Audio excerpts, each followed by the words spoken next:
about generalized one. Yeah, thank you. Thank you again for invitation. I mean, for being here. I'm more or less a standard by now. So, okay, sorry. Did I kick you? No? No. Okay. Okay, good. Oh. Where are the...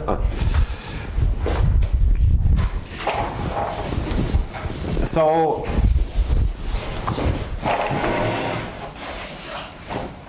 Okay. Just to get time right. Okay, so okay, let me start. So okay, so everything I say will be joint work with Thomas Peternell, and everything I say will be over the complex numbers, and all varieties will be normal and projective. If I don't say otherwise, I mean, I will never say otherwise. So if I don't say what a variety is, it's always normal and projective before I forget. Okay, so let me write first two conjectures. So the first one is the two relatively famous conjectures. I mean, one is definitely famous, and the other one is famous in some circles. So abundance conjecture. So I write it first. So I write it first for smooth, and then I will extend so that not to lose everyone in the first 5 minutes. So let X be a smooth variety, such that Kx is an F. So Nef we've seen several times during this conference. So it means that this divisor intersects every curve, not negatively or equivalently. It's just a limit, numerically a limit of ample divisor. So it belongs to the closure of the ample cone. Then Kx is semi-ample. Even projective, right? All varieties are normal projective. Okay. If I don't say otherwise. So semi-ample, so that means some multiple, so mkx is base point free for some m large. Okay? And the second one, which we call semiampleness conjecture. I want to write it here because I want to use the middle ones for the main thing. So semiampleness conjecture. So semiampleness conjecture on Calabi-Yau. Light. Where is the light?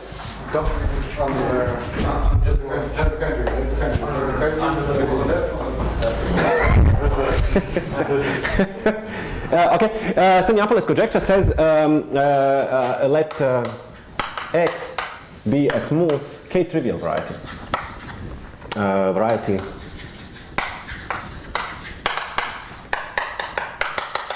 with Kx numerically trivial, and let L be a Nef divisor on X, then L is semiample. Okay. So, sorry. So I always forget this thing, up to numerical equivalence. So up to numerical equivalence. So of course, if there is no pick zero, then it's semi-ample. Okay. So this is a very, very known conjecture, and everyone knows it, I think. But this one is, I think, less known, and it's definitely not been stated in this generality very often. And this is motivated. This comes from mirror symmetry, and I do not really know the whole history, but I suppose that somehow first it was assumed to be true for X hyperkiller, where it goes under the SYZ conjecture, and then somehow people said, okay, why hyperkiller, why not Calabi-Yau's? And then so I do not really know the exact history of this problem. Okay, so this is what now I lose everyone. I mean, not everyone, but the people who do not know what Mal singularities are. For you, that blackboard is a mirror symmetry of this one. Yes. And okay, so I will just now replace, of course, this condition because, of course, this is never going to happen, that you have a variety, or almost never, that you have a variety, a smooth variety where k is smooth. So you consider the pairs x delta with mild singularities, KLT pair. So if you're not, if you are not familiar with pairs, or if you don't really comfortable with pairs, you just assume that this is just always smooth. X is smooth and delta is 0, so there is no delta. You will not lose anything in the content because all the results are new, even in that in that setup.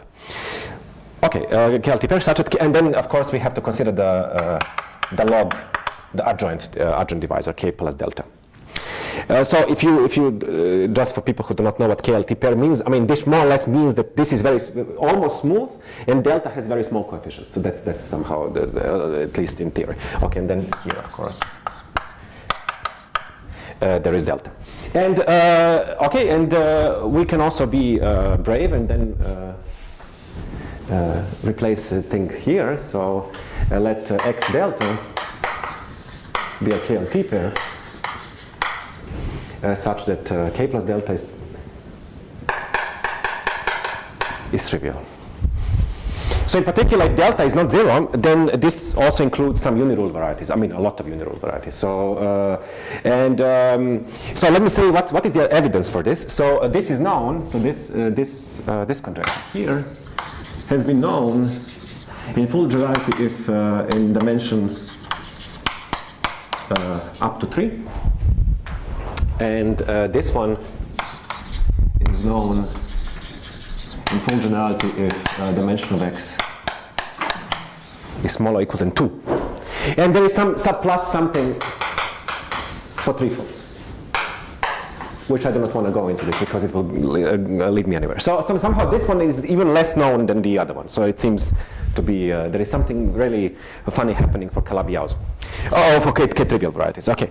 And then, Thomas and I, we made some progress on these conjectures a few years ago, and then we were also wondering, when you see these conjectures, they look relatively, the words look similar, okay? The setup is not really obvious, but the words look similar. And then, what is the connection between these two? And then there are two following conjectures that we could formulate. Generalized nonvanishing conjecture, which is the following. So let x delta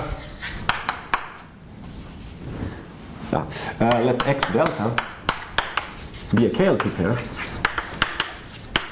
Again, if you're not happy with this, just assume delta is 0, x is smooth, such that k plus delta is pseudo-effective. So pseudo-effective means numerically it's a limit to effective. And let L be a Neff divisor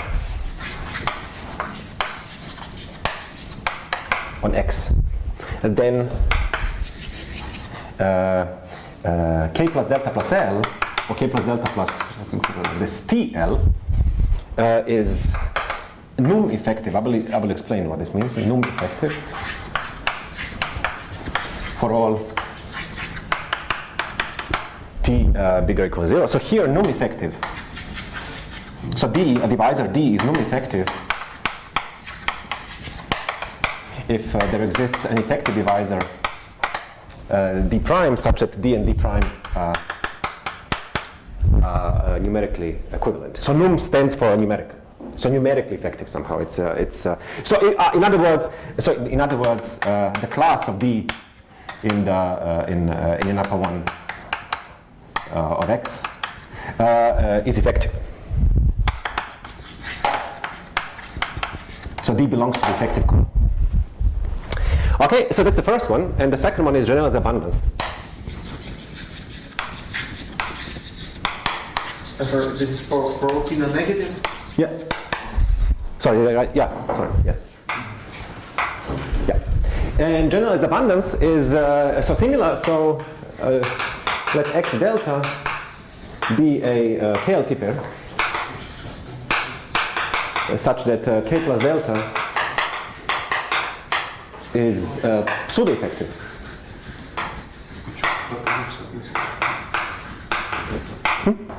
I just try to imagine what will happen when you black box. I also do not know. I have no idea. I will surprise myself as well. Okay, and assume that, so let L be a NEF divisor. Okay, let me put it like this, Q divisor, you know.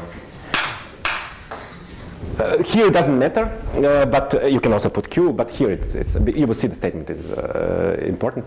Q divisor on X, such that K plus delta plus L is NEF. And then the conclusion is that this guy is actually not only NEF, is num semiample. So num semiample, now you can imagine what it means. So B is num semiample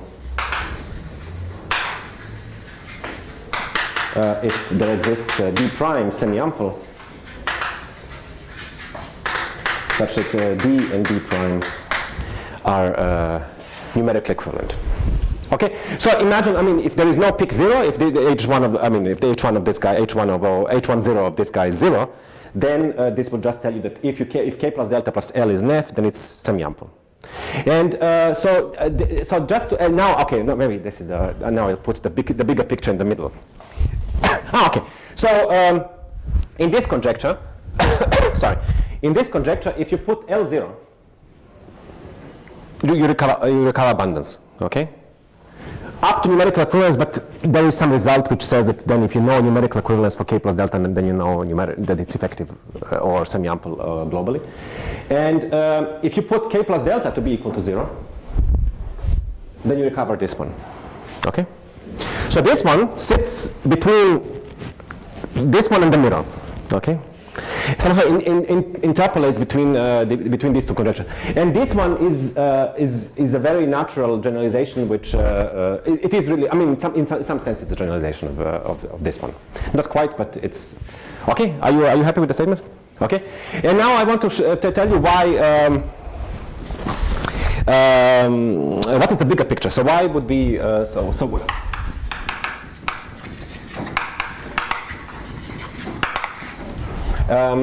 So if L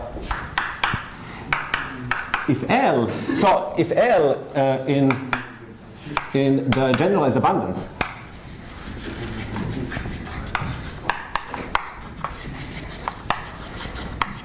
is a big, so not only NEF but it's also big, and this is a base point free theorem. Yeah, then yeah, this is the base point free theorem.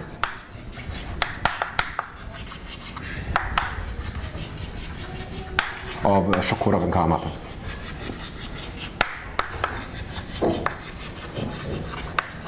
Okay? So if you just, I mean, if K plus delta plus L, so you have L, NEF, and big divisor such that K plus delta plus L is NEF, then it's semiample. This is a famous. In that case, you don't need K plus delta plus F, right?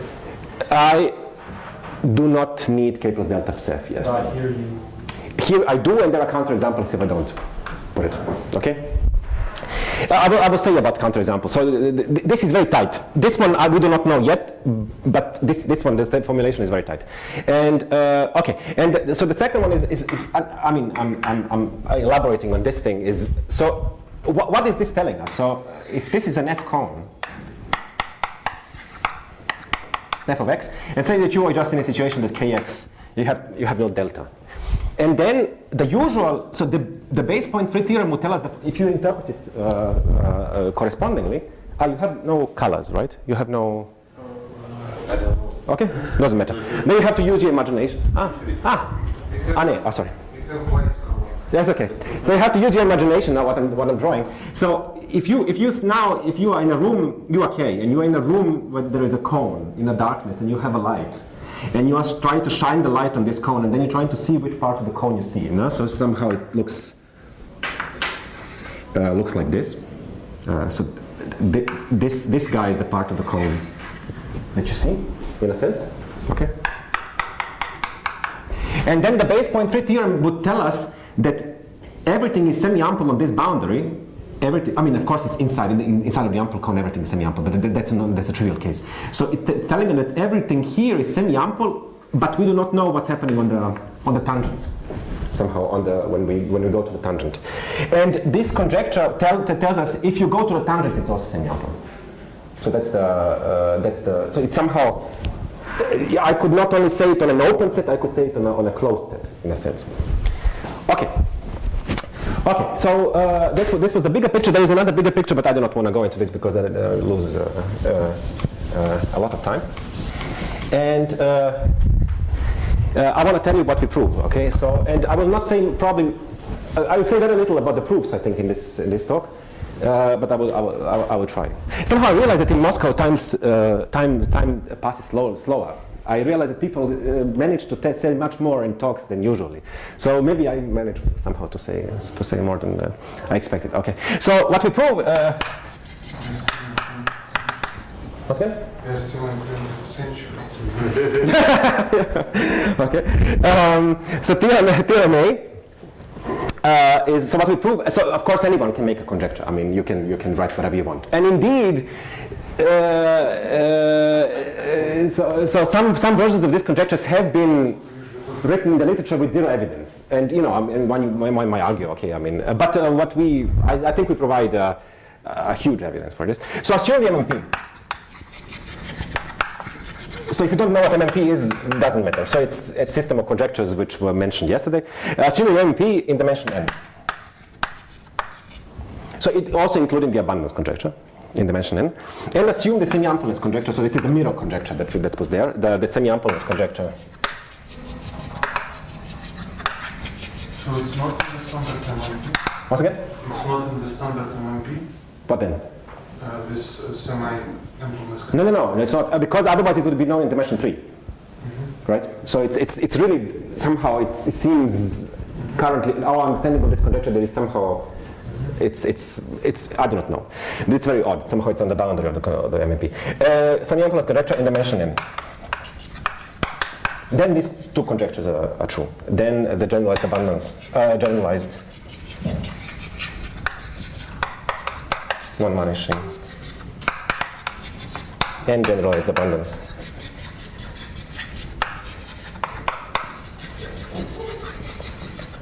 hold in dimension n. Okay? In particular, they hold in dimension 2, which was not known. I mean, you just try to recover the statement in dimension 2. X is a surface. Let's say X is a surface with K pseudo-effective, so non-unital surface. L is an F divisor on a surface that K plus L is effective numerically. I mean, that was not known. So in particular, this holds. They hold in dimension 2, and almost always, which I do not want to go into this, what this almost always means, but it really means almost always, and almost always in dimension 3. Okay. Meaning that up to possibly finitely many explicit examples. Up to measure 0 explicit examples. Okay. Okay, so not finitely many, but let's say measure 0. Okay, okay, and okay, okay. Maybe I will leave this one on the board because so maybe not. I do not know. So okay, let me now go to the counterexamples. To say, I mean, why this? Okay, I will do this. Why the conditions of this thing are tight? Okay, so with this one, general non-vanishing, some people still believe that it might be true in with some relaxed conditions. Just because it holds in dimension 2, I do not know if this is going to be work out in high dimensions. So counterexamples.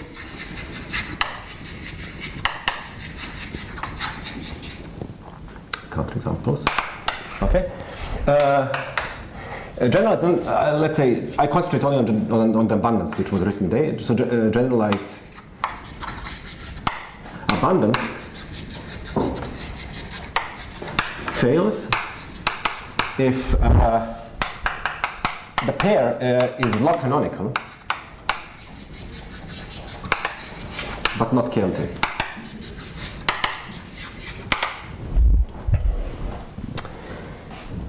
And the counterexample, I know I forgot the counterexample. It's some blow up of it's some version was a risky counterexample. So you blow up P2 at 9 points on a cubic, and then on general cubic, and then somehow there's I mean it fails. So you can cook up a boundary upstairs which is not law canonical.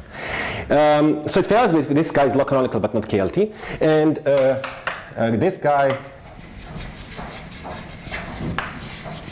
Generalized abundance fails if we do not assume that kx plus delta is pseudo-effective. And here the counterexample was you take elliptic curve, you take a non-split vector 2, rank 2 vector bundle on it, and you take P of E, and then there is a unique section upstairs in this P of E such that C squared is 0. And then somehow, I suppose the pair would be upstairs, if the upstairs we call it P, then it's P comma 1/2 of this section C. That would be a counterexample. So even if you assume that K plus X delta is KLT, but K plus delta is not pseudo-effective, it fails. So there are counterexamples. So for non-vanishing we do not have a counterexample, but somehow abundance is something which is more interesting, at least. I mean, if you have an abundance, then you have a lot of semiampleness. You can contract. You have many morphisms. With non-vanishing, it's I could live if it holds. Yeah. Okay. Okay, and then now I will go, so that we have 2 papers on this thing, so this was the main result of the first paper, and then I will now tell you the main result, somehow what we do in the second papers. So strategy to prove, let's say, generalized non-vanishing now.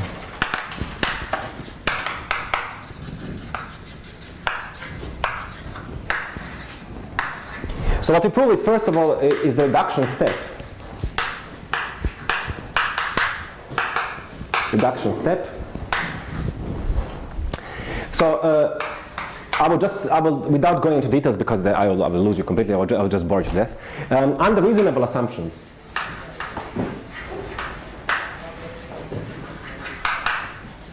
we may assume in the generalized non-vanishing conjecture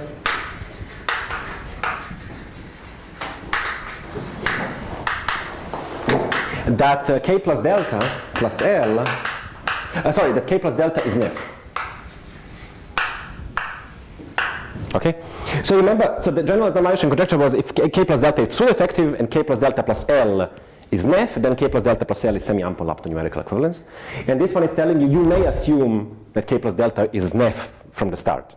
That's the reduction step. So up to reasonable assumptions, and X is not uniruled. So it's not covered by rational curves. So that means more or less if X is smooth, X not being uniruled means that Kx is pseudo-effective. So that's equivalent by so if let's say if X is smooth, X not uniruled is equivalent by a result of BD. Buxom, Demey, Peternell, and Pound that Kx itself as a divisor is pseudo-effective. So what this reduction step is telling you, you may assume not only that Kx plus delta is pseudo-effective, but you may assume that K is pseudo-effective and K plus delta is nef. Okay? If there is no delta, you might assume that Kx is nef. That's the first reduction step. And then so we will concentrate on this. So we will now somehow we have this reduction step. And we will concentrate on. So what can we say in this setting? Okay, and then I will tell you what kind of criterion for non-vanishing we prove. Okay, so a criterion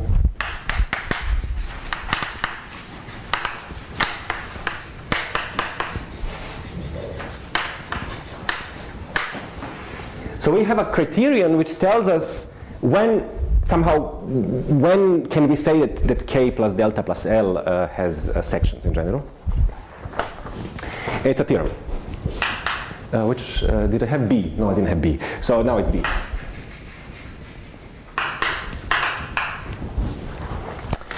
Okay, assume the MMP in dimensions smaller or equal than n minus 1. So you fix n, and then you assume MMP in all dimensions smaller than n minus 1. And now the setup is let x delta be a, of course it's projective always, a terminal pair. Terminal pair. In particular, Kx will be pseudo-effective in this particular setup if we assume that K plus delta plus K plus delta is an F. Terminal pair of dimension n such that Kx is pseudo-effective and K plus delta is an F. So we are exactly in this setup of this reduction step. The only point is that now the singularity is a little bit stronger, but we can get rid of this also. And let L be a Neff Carty divisor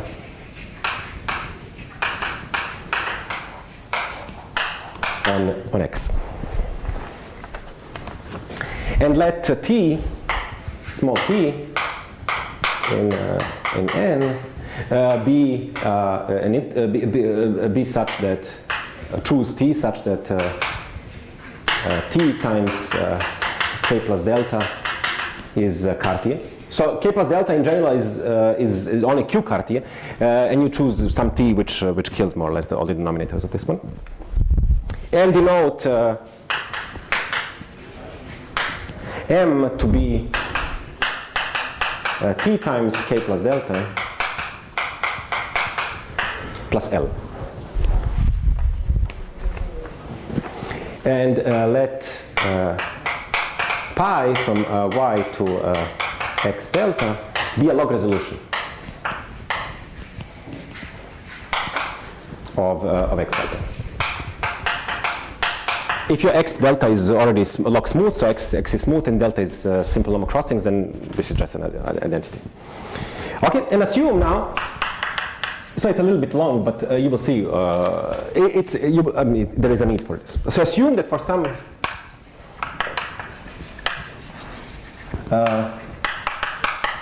positive integer p,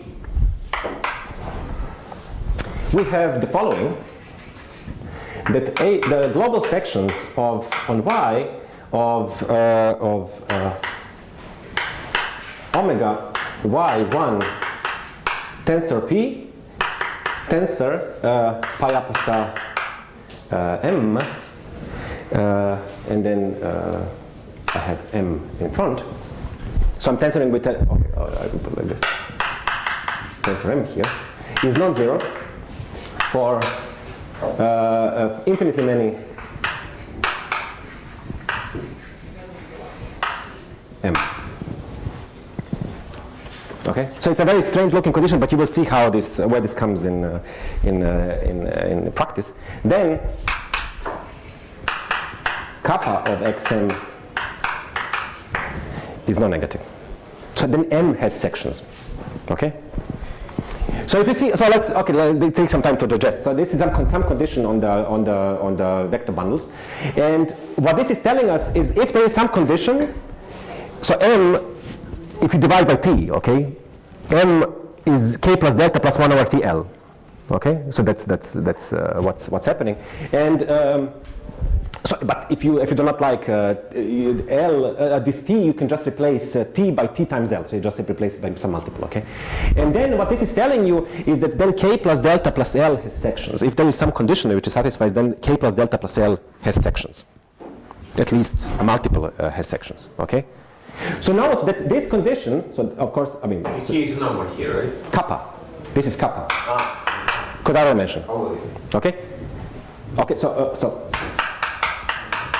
h naught of x l times m is bigger than 0 for l sufficiently visible.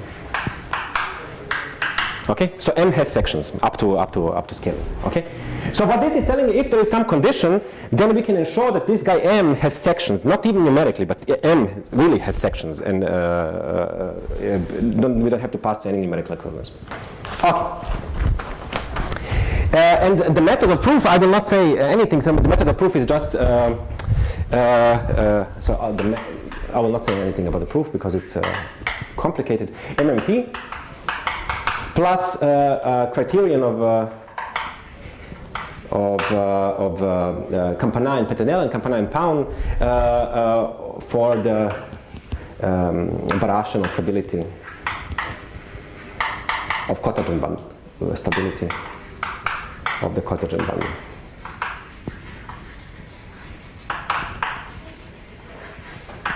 So this method, this thing tells you that more or less if you have a non-uniruled variety, then any quotient of omega 1 tensor p, which is happening in this thing, any quotient of this guy will have pseudo-effective determinant. So if you take any quotient and then you take determinant of this guy, it would be a line bundle, it would be a pseudo-effective guy. So that somehow goes under the name birational stability. Wait, so the small m is in Z or in M? It doesn't matter because I mean somehow you can by passing take a projectivization of this guy, then you pass somewhere else, and then this becomes more or less a line bundle. Omega 1, you just O1 upstairs. So this will more or less up. I mean, how's it called? I'm simplifying, but so this condition for infinitely many m, if it's in Z, then it's also in n. Oh, yeah. So that's what I want to say. Somehow, if you work on the projectivization, you can show that it cannot happen for very negative m's. Yeah. Okay. So if you want, you can assume from the start this is happening also in n. Okay. But it's equivalent statement. Okay. And okay. And then using this criterion, I will now show you how you can address the following question. Okay. So let's very vaguely formulate the following question. So what is the relationship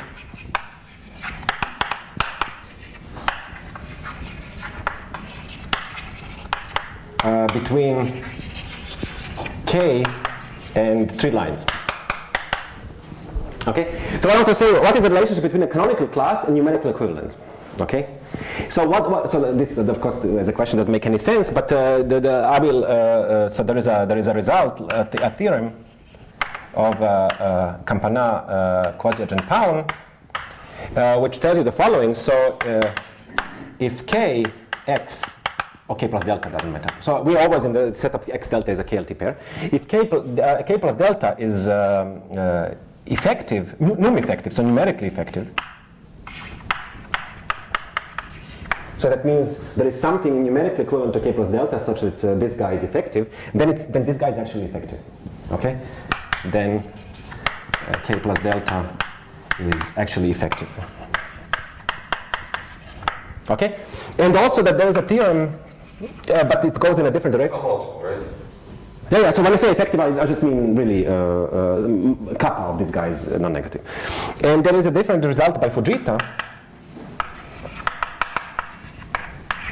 which tells you that this same thing holds for semiampleness. So if K plus delta is num semiample, so I'm semiample up to numerical equivalence, then K plus delta is semiample. So that's what I was also referring to at the beginning. So the semiampleness and numeric and effectivity do not, I mean, num semiampleness and num effectivity do not play any role for divisors of this form. But of course they do play a role when you allow this L to come in. Okay, and so what we're interested in is the converse.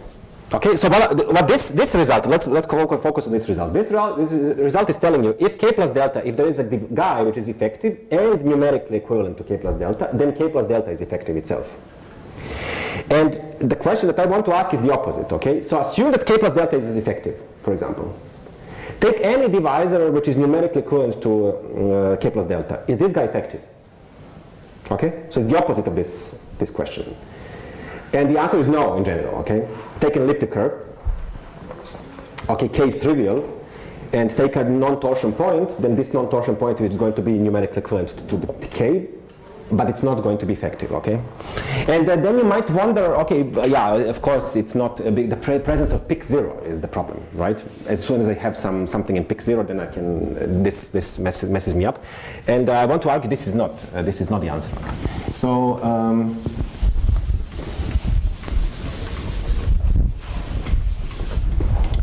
so the result is the following. So theorem C, I suppose.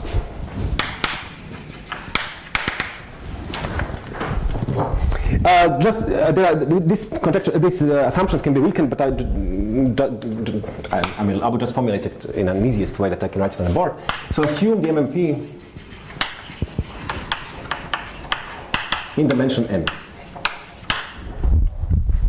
Okay, and let x delta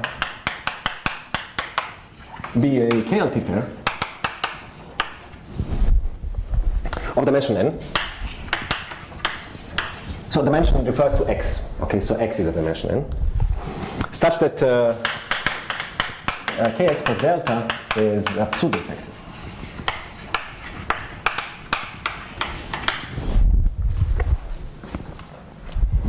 Okay, and this is the condition. Assume that the Euler characteristic. Someone has a mail. Actually, I have a question. Yeah. So, what you explained about the elliptic curve, Yeah. this observation about Yeah. zero canonical class, etc. Was the comment to theorem CKP? Once again? What? Was this comment about the elliptic curve? No, it was a comment about my question. The converse. Is the converse of CKP true? The theorem says that if something is numerically effective, then Yes. the same thing is effective. Yes. Canonical one. Something like Canonical. The canonical one. But if another divisor which is numerically canonical, then it's not. Shall I repeat again? Okay. So this theorem, if you phrase it differently, says if there is an effective divisor numerically equivalent to k plus delta, then k plus delta is itself effective. For instance, to canonical class. Sorry? For instance, to canonical class itself, right? Canonical class. Yeah. So if delta is 0, yes. If the canonical class is there is no delta, then yes. So if the canonical class is numerically equivalent to something effective, then it's itself effective. Yeah, and this observation about the elliptic curve tells us that. The converse is not true. Yeah, okay. Yeah. So just because k has sections, of course k is trivial on an elliptic curve, does not mean that any guy which is numerically, okay? Just confused. If you're not happy with k, just with elliptic curve because it's of dimension 1, just take any abelian variety, okay? That's going to give you the same logic, okay? And assume that all the so can I go back? Is it okay? So assume that all the characteristic of this guy is non-zero. Then for every divisor G such that k plus delta is numerically G, equivalent to G, we have, this is kappa again, the G has sections. Okay? So I'm answering your question when chi is non-zero. Okay? When chi is non-zero, then every divisor which is numerically equivalent to k plus delta is itself effective. Okay? Okay, and moreover, if k plus delta is nef, sorry. So in particular, it's semi-ample because we assume abundance. So in particular, semi-ample, since we assume MMP in dimension n. Then, for every g such that the k plus delta is numerically equivalent to g, we have that g is semi-ample. Okay? So this is telling you that if chi is non-zero, if you assume MMP, I mean everyone believes, I suppose nowadays in MMP, if you assume that MMP and chi is non-zero, then numerical equivalence does not see k. Okay, plus delta in this sense. So it's really the semi-ampleness and non-effectivity of this guy are just is irrelevant of the numerical equivalence. So in particular, and this is also new in even dimensions 2 and 3. So in particular, this holds unconditionally if dimension of x is 2 or 3. Okay, and similar result also works in the setup of you assume that k is trivial, L is nef. The same thing holds more or less. Okay, and now I want to convince you that this. So at least when k is trivial and L is nef, that numerical equivalence and so that somehow this condition we knew before, but we just didn't think about it because we just didn't think about it. So, so it's a similar statement also.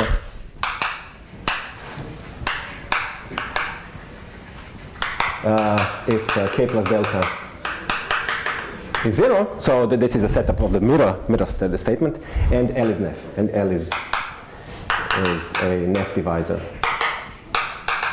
on x.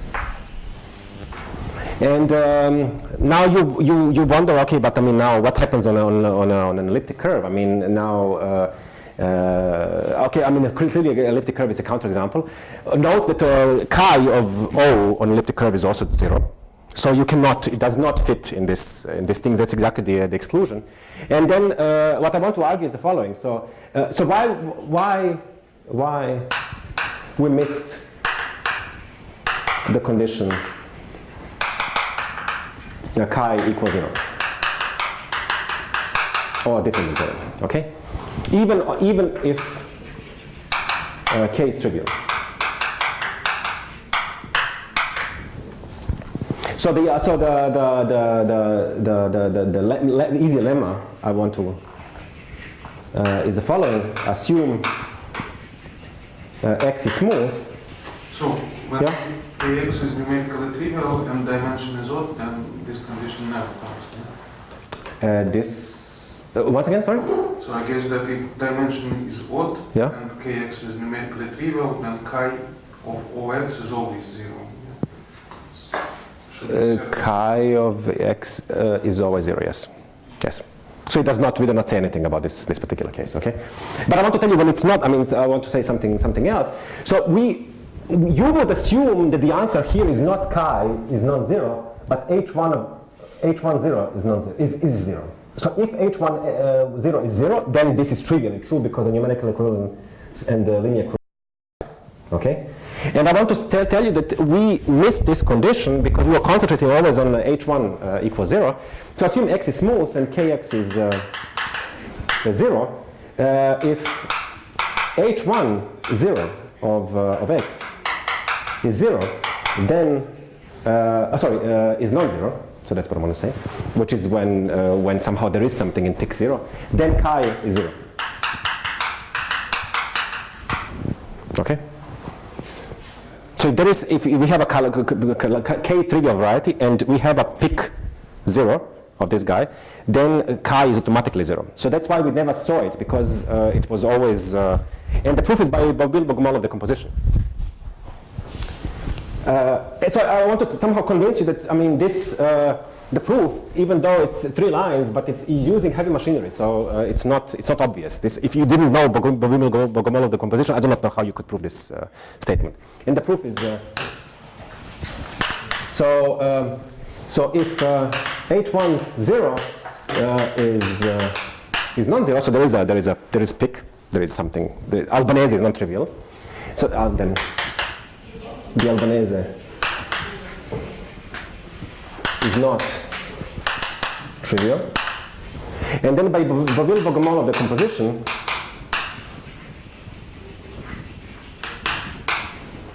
there exists a map, a pi, let's say, from x prime, which is now equal to Calabi-Yau part times Hyperkela part plus a torus, which is now non-trivial. Okay, so let's say something like this: x tilde times a torus, a non-trivial torus, so non-zero, to x. So this is a tau. Okay, and let's say a degree d. Or degree d. And then, so what is chi of x, Ox? Okay, it's, and I forget always where d is, where d is now d. So I suppose it's 1 over d chi of x prime, yeah, exactly, x prime Ox prime. Okay? So the Euler characteristic behaves multiplicatively with respect to étale morphisms. And then this guy, because it's a product, the chi of the product is a product of the chi's. So this is just 1 over d chi of x tilde, Ox tilde, times a chi of t ot. And of course this is 0. Okay? So I want to convince you somehow that, this is why elliptic curve is a counterexample. This is why, of course, abelian variety is a counterexample, but why all these guys are counterexamples? Not because they have H1 non-zero, but because chi is 0. So somehow that should be at least in our mind, this is now the condition that we should concentrate. And this is a very, when did I start exactly? 45. 45. Okay. So this condition chi equal to 0, for example, appears in different contexts. So this is a very pathological condition which appears also in some works of Campana and Gromov. So I think we are now scratching the surface of what this condition actually really means. Okay, and then for the end, I want to show you an example, somehow a Torre theorem, to show you how we prove results of this form. By using the criterion the criterion for non-vanishing, which I deleted, but I will keep it, at least keep half of it here, so that we know how the condition is used. So what I will prove is so I will prove a weaker version of this. And then to get this version, you have to work a little bit more. But I will prove a little bit weaker version of this. So theorem D, I will write it here because the words are almost the same. So assume MMP in dimensions, and now the bound is a little bit better. X delta be a KLT pair of dimension n. Sorry, now terminal. And you will see why terminal, because we want to use the non-vanishing criterion. Such that the K is such that K is pseudo-effective, and K plus delta is nef.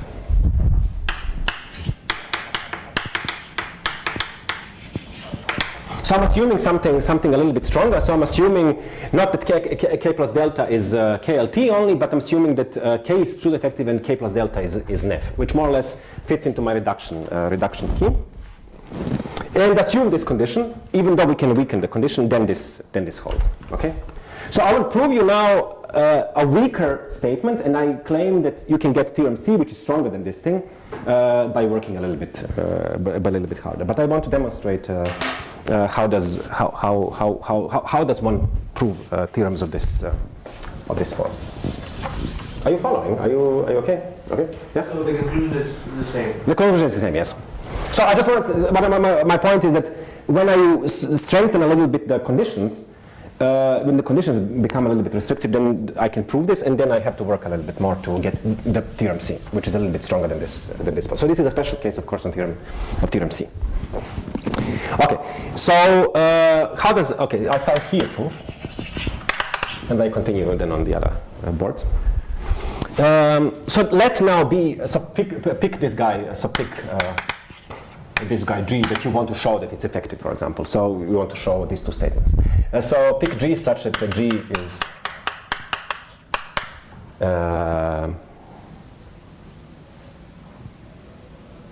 this. So give me 1 second. Yeah, okay, good. Okay. Okay, such that this guy is. Okay, I see. Okay, so I'm assuming something stronger, okay? I'm assuming even something stronger. So not only that this guy is nef, this was what we're missing, but it's Hermitian semi-positive. And then you can prove semiampleness as well. So Hermitian semi-positive sits between a nef and semi-ample. So Hermitian semi-positive means there is a smooth metric on this guy, k plus delta, or at least when you resolve everything, you lift to everything which is smooth.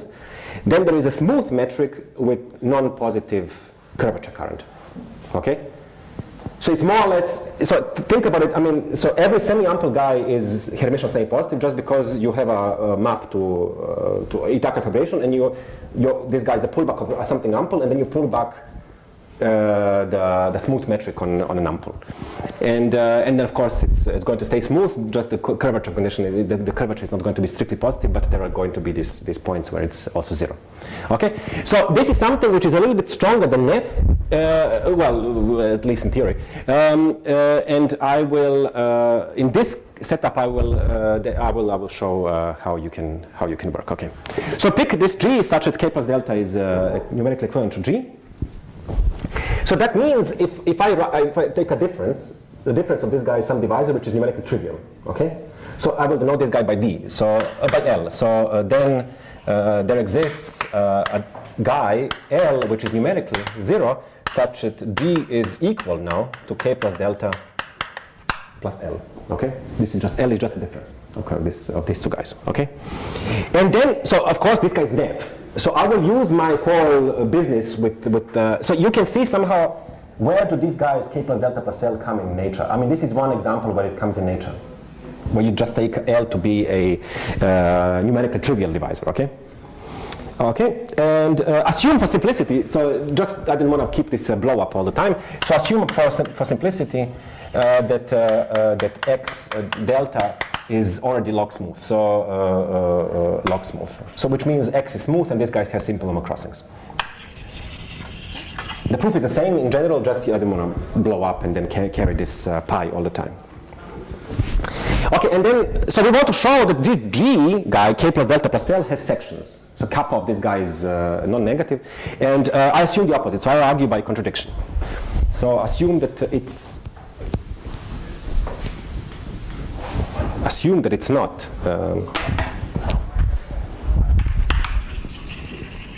that the kappa of this guy is not non-negative, so it's minus infinity. Okay. Okay. And then by the criterion, by our criterion, the criterion for semiampleness that I wrote, that was here and here, but now the half is there. For non-vanishing, sorry, criterion for non-vanishing. So there was this some conditions which are not important. The conditions are more or less the conditions of the theorem. And then this was the conclusion. Assume that something holds, then kappa has sections. And this M is exactly our G. M is our G, okay? So when we assume the opposite, then these guys do not hold, okay? So what does it mean? So this means that if this guy is not is minus infinity, then not infinitely many of these guys are positive. So which means almost all of them are zero, okay? So the criterion for non-vanishing then implies that almost all which means almost all means, apart from possibly finitely many of them, almost all of the groups H naught,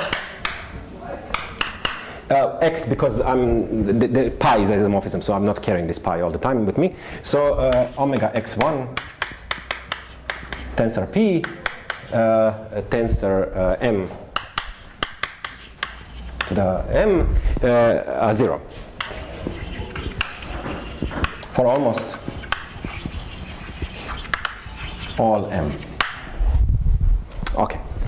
And and in particular, so what I want to concentrate is not these groups, because I do not know how to work with tensor power, but I know how to work with alternating tensor product.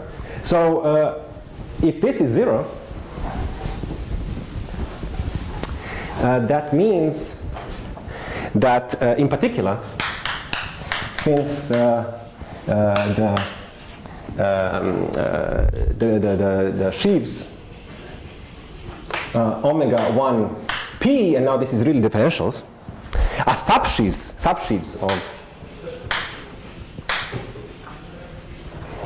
of omega. Sorry, this is x1 tensor p. So if one is 0, then the other one is also 0. So this means then h naught of x omega x p tensor. So this is a little bit stronger statement than this one. So tensor, I will just write it mm is 0 for almost all.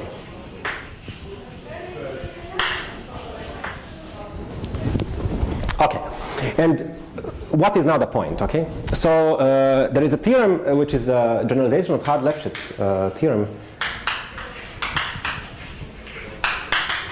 of Demai, Peternell, and Schneider.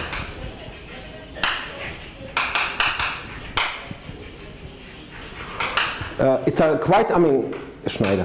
So it's by current standards, it's an old theorem. It's beginning of 2000s. It's 2000, 2001. But somehow I think this is we managed to use this in a substantial way. So what does it say? Okay, so this theorem tells us, so let X be a smooth, I think it's, yeah, okay. So M is G? M is G, sorry, yes. I'm absolutely right. M is G, yes. Yes, sorry, I said it, but I forgot to change it, yeah. Okay? So Hard-Lefschetz of the Demai, Peternell, and Schneider says the following. So let's X be a smooth, let's say projective, but I don't think it matters. I think Kela is also okay. Projective variety, which is, I do not know if it's not uniruled or not. Probably doesn't matter. And let L be a pseudo-effective divisor or line bundle on X, okay? And let H be a singular metric on L with whose curvature current is positive. So, okay, this is always possible. Okay, so every pseudo-effective guy carries a metric which is singular, so it's not smooth, but it might have poles. It might go to minus infinity at some point, which is here. So there is a correspondence between positive currents in the Chern class or first Chern class of L and the singular metrics whose curvature current is exactly this current. Okay. Then, and what is the conclusion? The following. So what they prove is the following. So if you consider these groups X, and I think you will realize the similarity. So omega X P tensor, let's say L tensor, the multiply ideal. I will not say what it is, but there is some ideal sheaf that you have to consider, which depends on the metric. And then when you map this thing, you take the Kela form. So let's call it omega. I lift it to the power of k, and then I wedge. So I take every guy here, and I wedge with omega k. So, sorry, maybe no. So it's not arbitrary. Sorry. So n minus p. So n was the dimension. Okay, n minus p. So where do I land? Okay, I land, so this group is H0P with coefficients in L, which coefficients is L tensor I of H. And then when I wedge with n minus p, I land in H n minus p. So this is a n minus p form. So I land in H n minus p, and then this becomes omega n. Okay, so this is just k. Okay, so x and then kx tensor L tensor I of H. And this you always have this map, and the conclusion, the statement is that this map is surjective. Oops. Ooh. So this is a statement which is quite general, works in several contexts.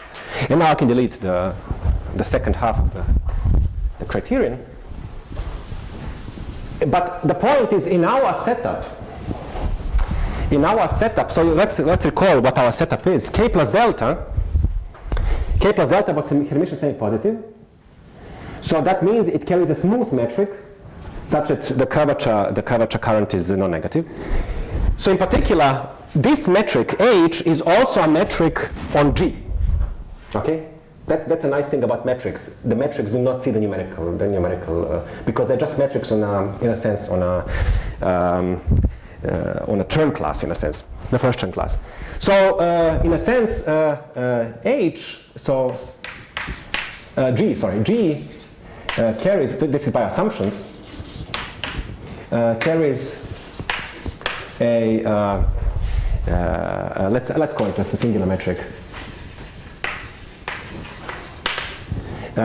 whose this multiply ideal, which I didn't define, but you can trust me on this. If you have a smooth metric whose curvature current is non-negative, then the multiply ideal is over 0. Whatever it means, okay? So this just measures all the local sections are L2 integrable. So this guy is always going to be OX. Okay. And now we go back to our setup. So this was our setup. And now we want to apply the May-Peternell-Schneider. So now with this metric, so now L is going to be our G. And this H is going to be this metric, which vanishes. So this guy is going to be 0. Okay? So now the May-Peternell-Schneider says H naught of x omega x p tensor and now mg. So if G is Hermitian semi-positive, then any multiple is Hermitian semi-positive. When I take this map, it surjects onto n minus p of x and then kx tensor mg. Remember, this guy was 0 by our criterion, so this guy is also 0 for every p and almost all L, almost all m. For every p and almost all m. Okay, and then when we don't know what to do, then we put these guys into our Euler characteristic. Okay, so we just put them all together because this holds for every p, and this will imply. Oops. This would imply. This will imply that chi of all these guys. So this is x, kx tensor mg. Is 0 for almost all m, because it's a polynomial in m, so it's going to be true for all m. So if it's true for all m, and then in particular it's true for m equal 0. Okay, so then in particular, so for m equal 0, this is chi of x is 0, and this is of course plus minus this guy. Okay. And it's a contradiction. So this is how this condition chi of O equals 0, or in this case non-equal to 0, comes into play, because there is some Hodge. Okay, I didn't say, of course, and the proof. This theorem is a Hodge theory. So there is some Hodge theory happening. Okay. So I do not know how I stand with time. I suppose I'm very close. I'm over. Okay. So thank you very much. Thanks.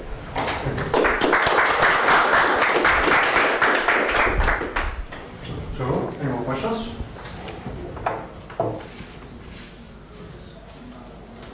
What about positive characteristic? I have no idea. Nothing positive? Nothing. I mean, you can't even start. I think. Well, I could still try to state, I think, in dimension 2. Right? Which one? Conjectures. Yes, yes. You can get somewhere, but I think you cannot get. So the question is what? If the conjectures are true, is abundance true? Forget about L. Is abundance true in positive? I have no idea. So non-vanishing is true. I mean, that's a recent theorem of Chen Yang and someone else. But I do not know if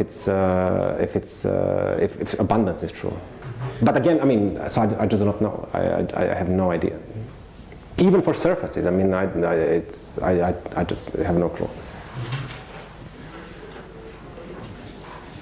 Other questions? If no, thank Vlad again. Okay.